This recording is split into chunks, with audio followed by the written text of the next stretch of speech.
ደብረገነት ባራንባዬ ቅዱስ ጊዮርጊስ ቤተክርስቲያን በአብርሃ ወአጽብሃ ዘመነ መንግስት እንደተመሰረተ አይናቸው በራ ወጣው ነበሩበትም ቀኑ ካንሰር የሚባል የዘመን በሽታ ደግሞ የታመሙ ብዙዎች ተፈውሰዋል።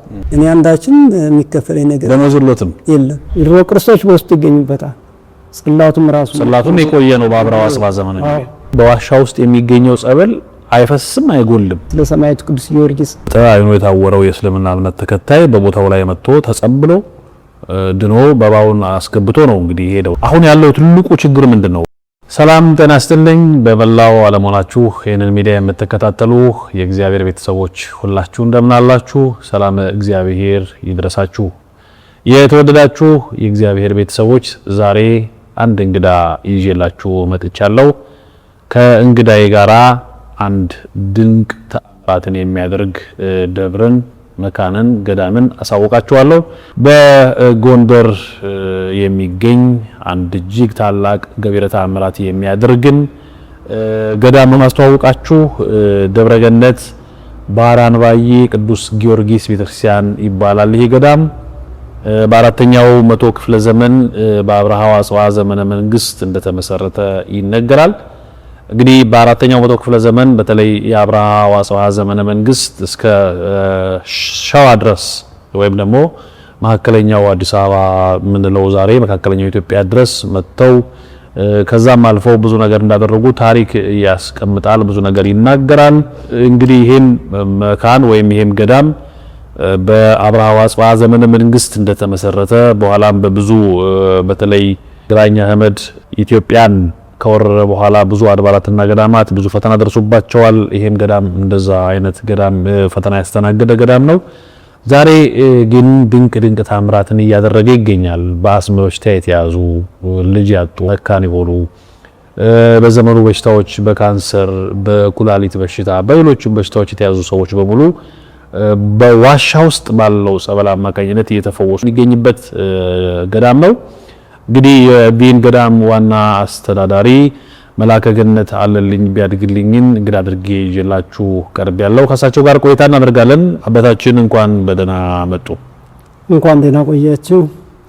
እንግዲህ ዛሬ ስለ ደብረገነት ባራንባዬ ቅዱስ ጊዮርጊስ ቤተክርስቲያን ገዳሙን በተመለከተ የሚያደርገውን ድንቅ ገቢረ ተአምራት አጠቃላይ የገዳሙን ታሪክ በተመለከተ ቆይታ እናደርጋለን። በ12ኛው መቶ ክፍለ ዘመን በአጼ ይኩኖ አምላክ ዘመነ መንግስት ነው አሁን ከላይ ያለው ቤተክርስቲያን የተሰራው።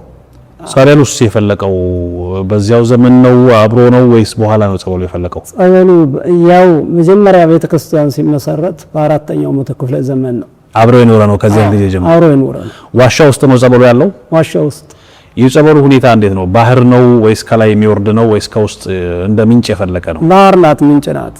እንደ ምንጭ ነው። አዎ፣ ስታያት አባባናት ትንሽ ናት። ምንም ነዛ አትፈስም፣ አትጎልም። በቃ ወንቱም አይፈስም፣ አይጎልም።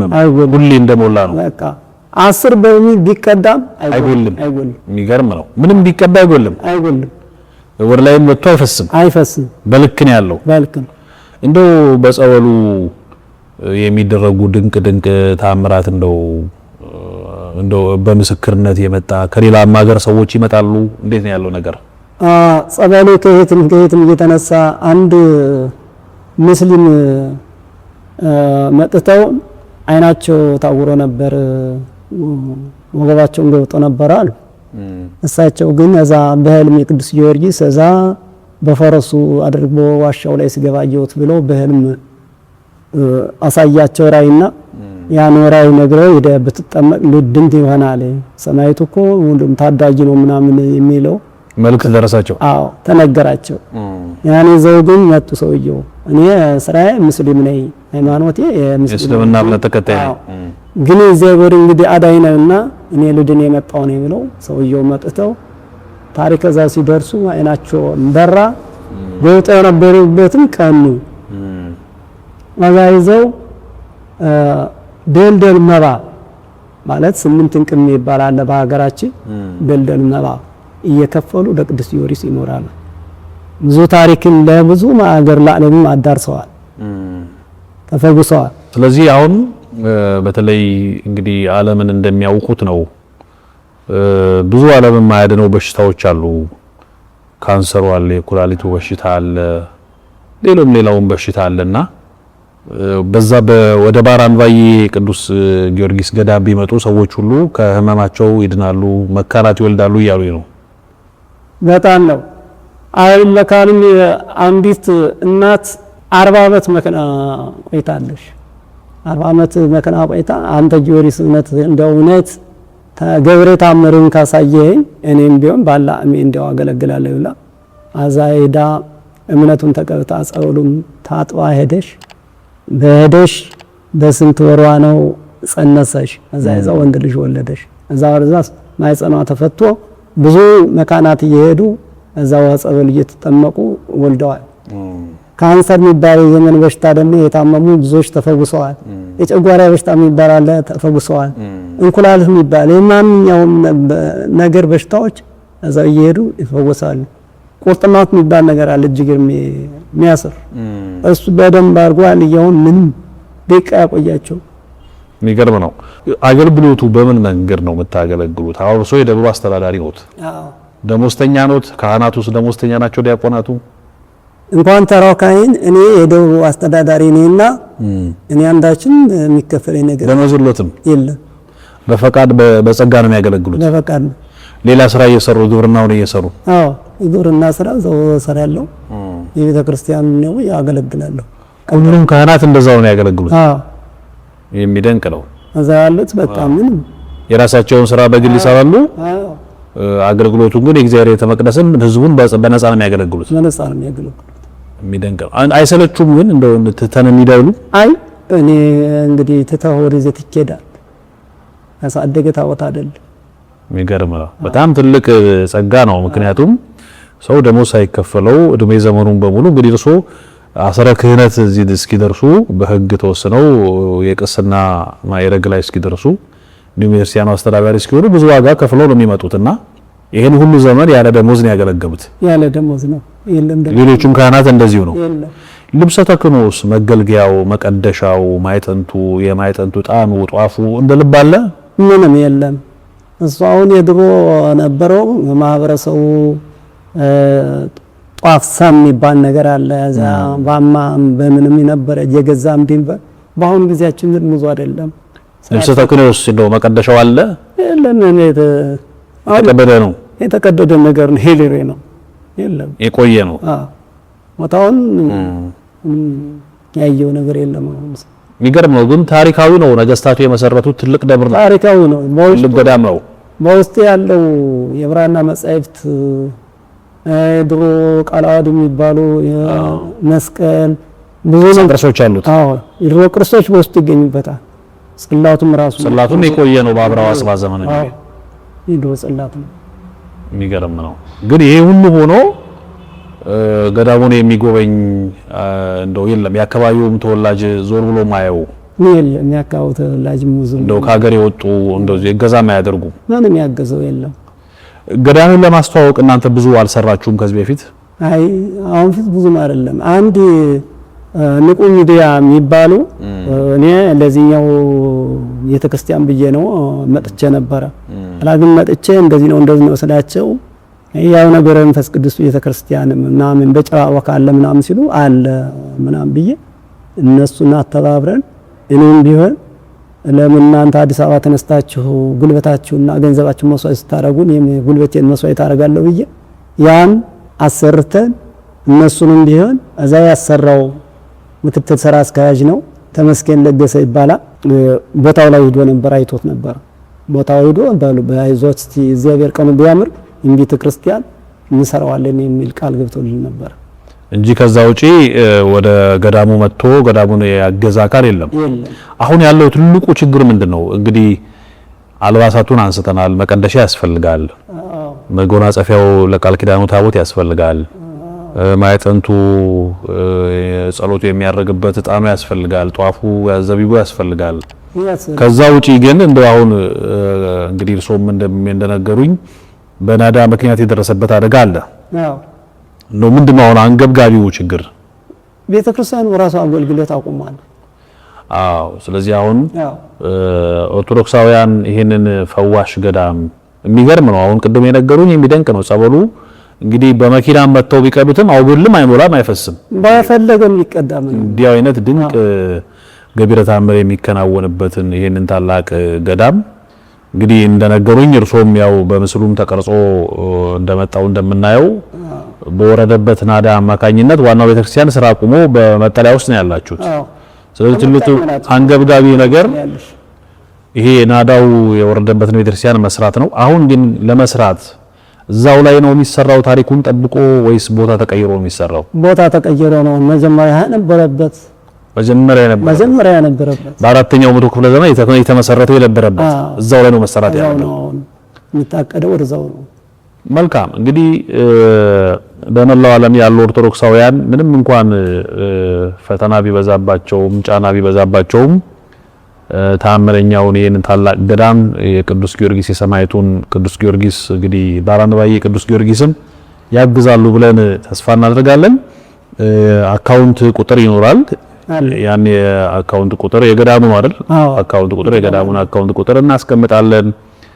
እንዲሁም ደግሞ በእውነት በጎ ፈቃደኛ የሆኑ በአካልም ቦታው ላይ በመሄድ ገዳሙን ለማሰራት የሚያስፈልገው ነገር በማምጣት እናገዛለን የሚሉ ሰዎችም ካሉ ስልክ ቁጥርም አለ። የእርሶም ስልክ ቁጥር አለ፣ የኛም ስልክ ቁጥር ይኖራል።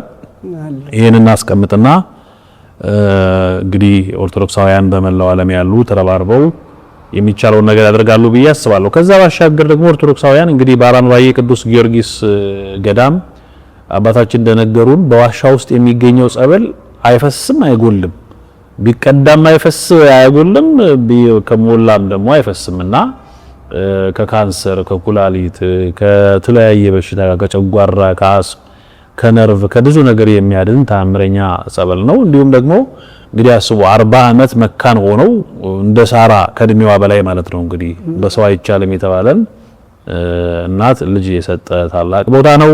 ድንቅ ገቢረ ተአምራት የሚደረግበት ቦታ እንደሆነ አባታችን ነግረውናል። ስለዚህ ኦርቶዶክሳውያን ይህን ገዳም ታግዛላችሁ ብዬ ተስፋ አደርጋለሁ። የገዳሙንም አካውንት እናስቀምጣለን፣ የኔንም ስልክ ቁጥር የአባታችንንም አስቀምጣለሁ።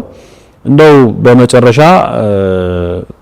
የሚያስተላልፉት መልእክት በመላው ዓለም ያሉ ሰዎች ይመለከቱታልና ይህን ተአምረኛ ድንቅ ገዳም ድንቅ ነገር የሚያደርግ ሰማዕቱ ቅዱስ ጊዮርጊስ ስሙ የሚጠራበት እግዚአብሔር ክብሩ የሚቀደስበት የሚወደስበት የአምላክ ስጋና ደም የሚፈተትበት ምእመናን ደግሞ እረፍተ ስጋም እረፍተ ነፍስም የሚያገኙበትን ታላቅ ገዳም መተው እንዲጎበኙ ሰዎች መጀመሪያ መቼም መጥቶ መጎብኘት ነው የሚቀርመው።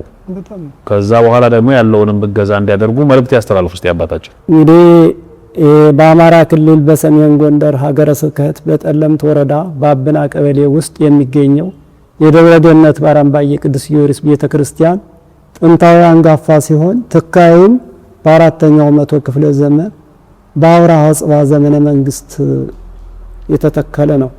ወረዳው ካሉት አብያተ ክርስቲያናት ወይም ገዳማት አንድ ቁጥር የያዘ ሲሆን የሚገኘውም ቅዱስ ያሬድ በተሰወረበት በስተጀርባ የ1 ኪሎ ሜትር ያህል በስተጀርባው ይገኛል።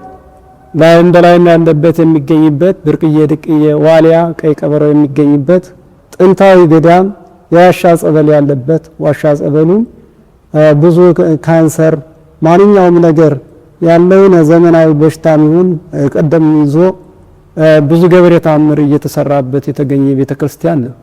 ይህን እያገለገለ እያለ የነበሩበት ጉንዳ ሃይማኖት የሚባሉ ትልቅ አባት ነው መጀመሪያ የተከሉት። ቦታው ጠበበና ወደ ላይ ከፍ ማለት አለበት ብለው ወደ ላይ አንስተው ታሽኛውን የገዳማት ቦታ መኖር አለበት ብለው 12ኛው መቶ ክፍለ ዘመን በአጤ ኩኖ አምላክ ዘመነ መንግስት ለኛ ቤተክርስቲያን አሁን ያለበት ተመሰረተ። እዛ ይዞ እየተገለገለ ቆየ። በ2016 12ኛው ወር ቀን ነሐሴ 16 ቀንና አሁን ያለው ደብር ማለት ነው። አዎ ነሐሴ 18 ቀን የመሬት መንሸራተትና የመሬት መንቀጥቀጥ በወረደው አደጋ ሀላይ ጋራ ወርዶ ቤተክርስቲያን መትቶት ቤተክርስቲያን አሁን አገልግሎት አቁሞ ተዘግቶ ይገኛል። በጎን የወረደው ኖራ ይባላል። የ10 ሰዎች ሕይወት አጥፍቷል። ወደ ጎን የወረደው ቤተክርስቲያኑን መታው። ቤተክርስቲያኑ ተመቶ ግን አሁን አገልግሎት አሁንም ያለበት በትንሽ ጎጆ ሸራ ተወጥሮ ንዋየ ቅድሳቱና ታቦተ ሕጉ ንፋስና ዝናብ እየተፈረቃረቀበት የአሕዛብ መፈራረጃ ሆኖ ይገኛል።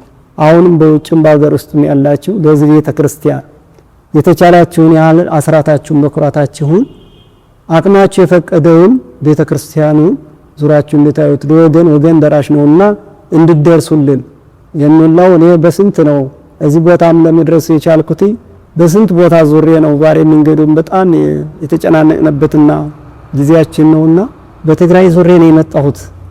አሁን የተቻላችሁን ያህል ስለ ሰማዕቱ ቅዱስ ጊዮርጊስ እጃችሁን እንድትዘረጉልን ቤተክርስቲያን ለመስራት ማህበረሰቡ በጉልበትም በማንኛውም ነገር በተቻለ አቅሙ ያግዛል። የተቻላችሁ እንድታግዙን ነው። ቦታው እንግዲህ ዛሬ ወደፊት የነበረው ስራ ስፖርት አይገባበትም ነበር። አሁን ግን ስራ ስፖርቱ ቀርቧል። መኪና ይገባል። አዎ መኪና ይገባል። ትንሽ የተወሰነሽ የ30 ደቂቃ ናት የእግር ጉዞ ያላት። ይህን ቤተክርስቲያን ለመስራት ማህበረሰቡ ትንሽ አቅሙ በላይ ሆነበት ወደ ጥንት ስሙ ለመመለስ የነበረ ለመስራት ያለው ማህበረሰብ መሬቱ የግለሰብ ነው። ያን ግለሰብ ካሳ ለመስጠት አቅሙ በላይ ሆነ።